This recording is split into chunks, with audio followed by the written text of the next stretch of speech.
Ya, bismillahirrahmanirrahim. Assalamualaikum warahmatullahi wabarakatuh. Bertemu lagi dengan saya dalam perkuliahan pemrograman berbasis objek. Ya, pada sesi kali ini kita akan membahas tentang struktur dan aturan penulisan. Ya, yang pertama, struktur program Java ini secara umum dibagi menjadi 4 bagian. Yang pertama, ada deklarasi package, kemudian yang kedua, import library, yang ketiga, bagian kelas, dan yang terakhir adalah method main. Ya, langsung saja kita bahas satu persatu. Ini adalah contoh dari penulisan Java. Jadi di sini ada package hello world, kemudian ada import java.io.file. Kemudian di sini ada bagian kelas. Ini ada public class hello world. Kemudian di dalam kelas hello world ini ada public static void main. Kemudian di dalam public static void main itu ada sistem out print hello PBO. Nah, jadi nanti untuk program ini kalau teman-teman coba, nanti hasilnya adalah hello PBO gitu ya. Jadi yang di atas ini namanya deklarasi package, ada package hello world, kemudian di bawahnya ini ketika kita akan mengimport library, ini caranya seperti ini. Yang ketiga ini adalah bagian kelas ya. Jadi dimulai dari public class hello world, kemudian diawali dengan buka kurung kurawal, diakhiri dengan kurung kurawal tutup di bagian sini ya. Kemudian method main itu yang ada di dalam public static void main. Nanti kita akan bahas satu persatu. Baik, yang pertama deklarasi package ya. Jadi package itu sendiri merupakan sebuah folder yang berisi sekumpulan program Java gitu ya. Tadi di sini contohnya adalah package hello world. Jadi nanti di dalam package hello world bisa jadi akan ada beberapa file Java gitu ya. Kemudian deklarasi package biasanya dilakukan saat membuat program atau aplikasi besar. Nah, itu yang tadi saya sebutkan. Nanti di dalam package itu akan terdiri dari beberapa file .java seperti itu.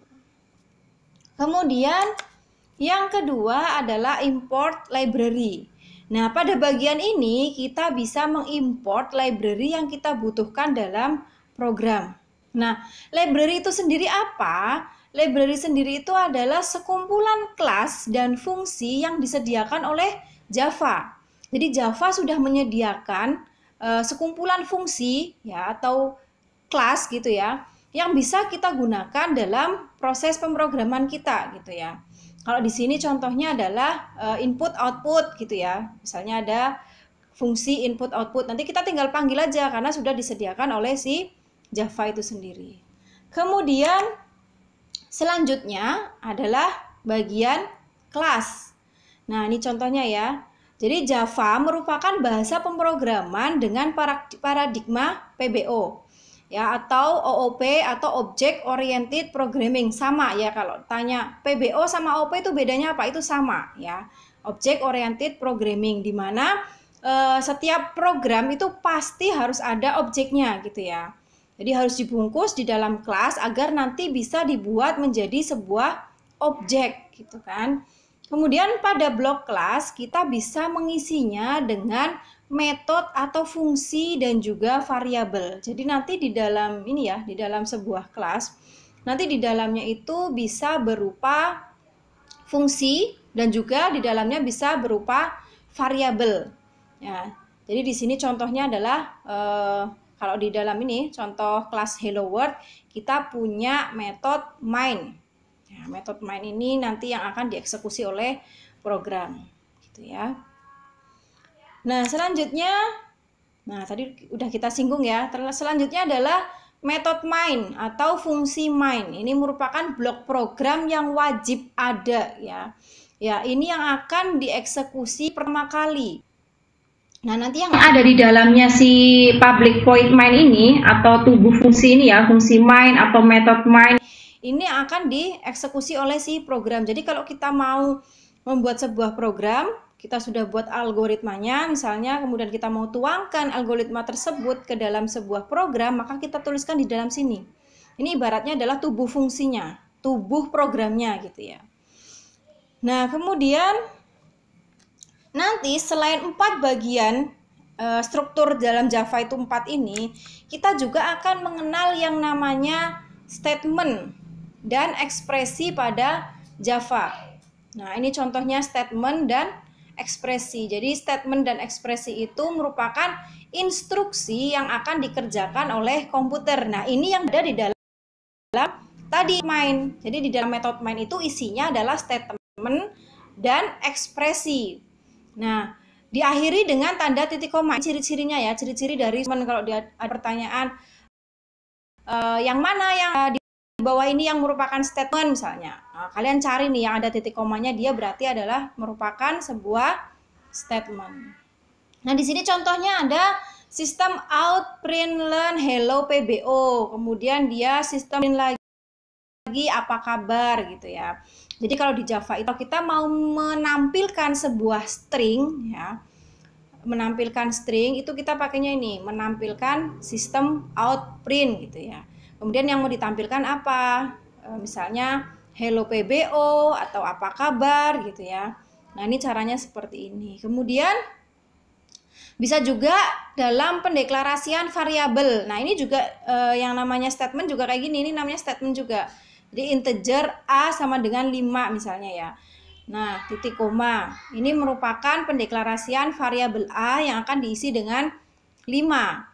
Kemudian integer B sama dengan 7, maka dia adalah variabel yang bertipe integer, isinya adalah 7. Kemudian integer hasil sama dengan A plus B, titik koma ya.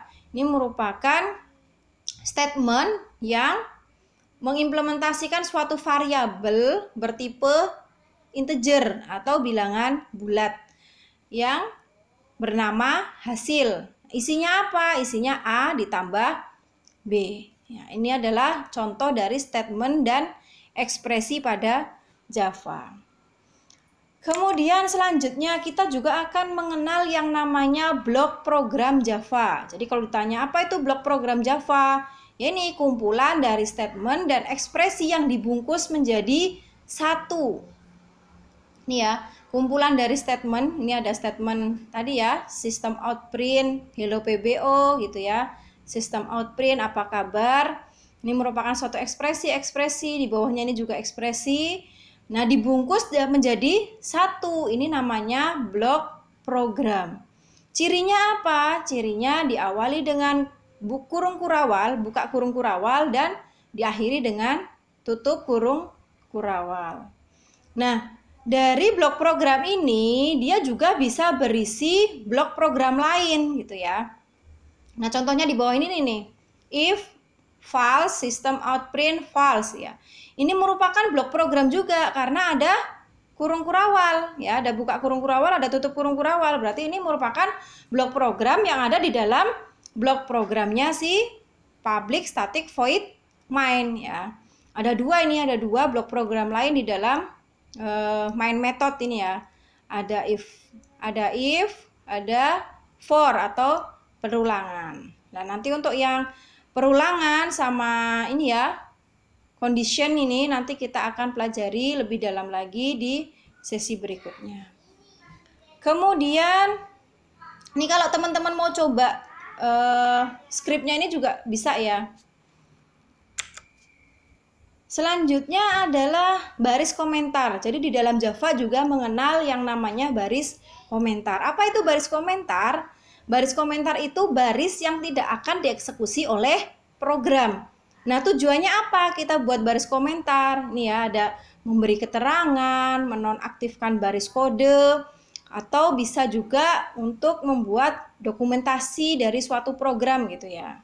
Nih contohnya di sini.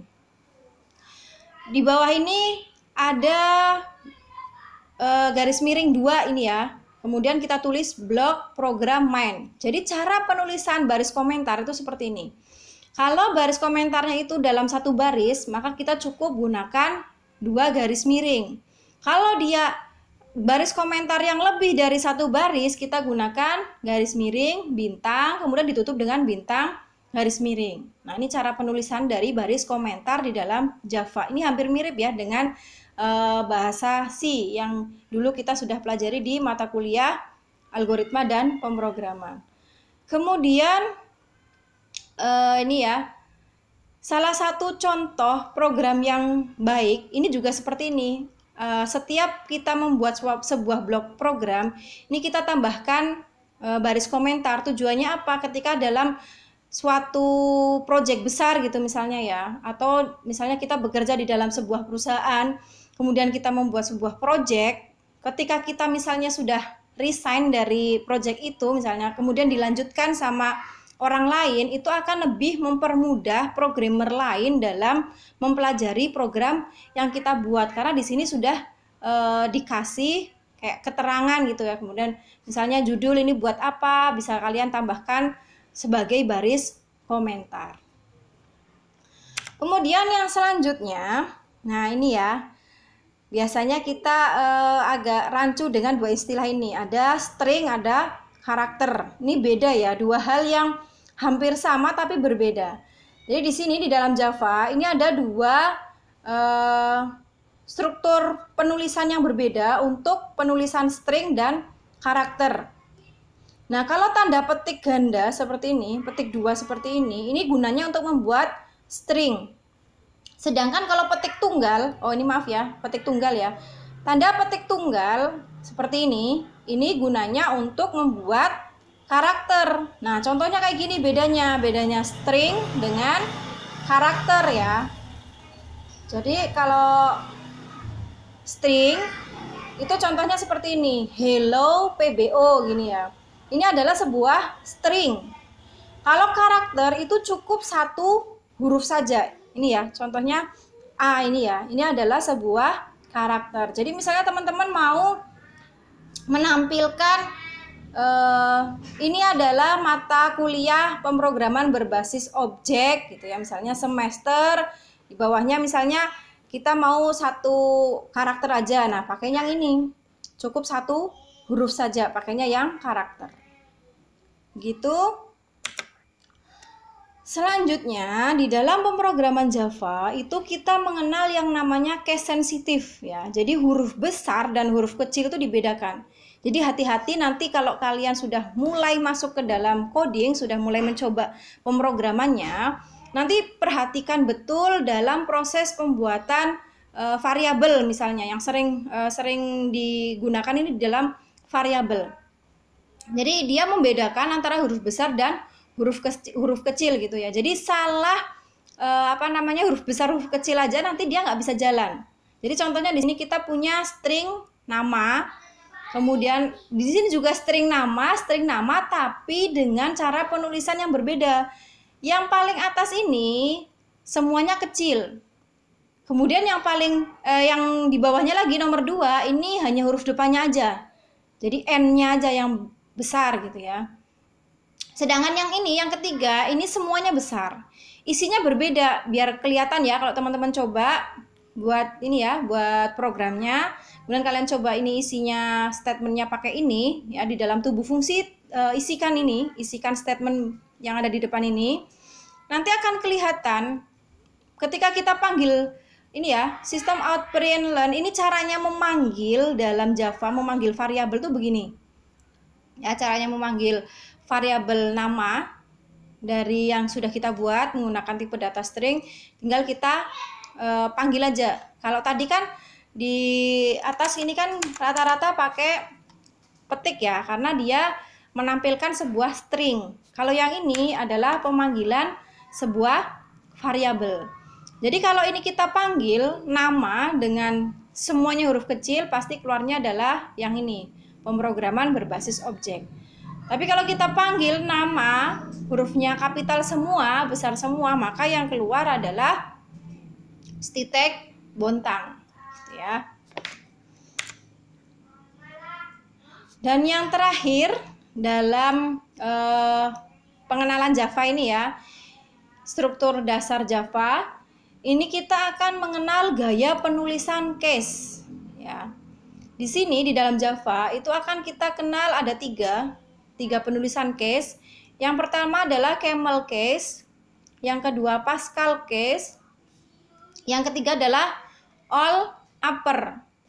Jadi yang pertama ini camel case ini digunakan pada nama variabel, nama objek, dan nama metode. Contohnya kayak gini, misalnya saya mau buat string, kemudian nama variabel ya, ini kan digunakan pada nama variabel, string, nama matkul gini ya. Ini berarti kita menggunakan yang tadi, camel case ini ya. Jadi contohnya camel case itu nama matkul. Jadi case-nya itu caranya begini, huruf depan itu kecil. Nanti untuk menyambung dua kata itu menggunakan huruf besar. Ini loh, cirinya camel case itu di sini. Depannya kecil tapi di sininya besar kalau dia terdiri dari dua kata. Jadi kata yang kedua ini diawali dengan huruf kapital. Ini adalah contoh penulisan camel case. Nah, berbeda dengan yang Pascal case. Kalau Pascal case itu huruf depan ya. Kata yang pertama diawali dengan huruf kapital, kata yang kedua diawali juga dengan huruf kapital. Jadi ini kan terdiri dari dua kata ya, hello dan word. Jadi masing-masing kata diawali dengan huruf kapital. Sedangkan yang camel case itu yang kata yang pertama itu semuanya kecil, kata yang kedua baru depannya kapital. Nah, berbeda lagi untuk ini all upper, semuanya besar hurufnya. Nah, tapi ini digunakan untuk pembuatan nama konstanta. Kalau yang ini tadi, yang Pascal case, kita gunakan untuk nama kelas. Ya, mungkin itu saja untuk pengenalan Java ya, terkait nanti materi pemrograman berbasis objek yang akan kita buat menggunakan bahasa pemrograman Java. Nah, ini adalah mengenal lebih dekat dengan Java gitu ya, sebelum kita masuk ke konsep PBO dengan bahasa pemrograman Java. Ya, kita ketemu lagi di pertemuan berikutnya, tentu saja dengan materi yang berbeda. Wassalamualaikum warahmatullahi wabarakatuh.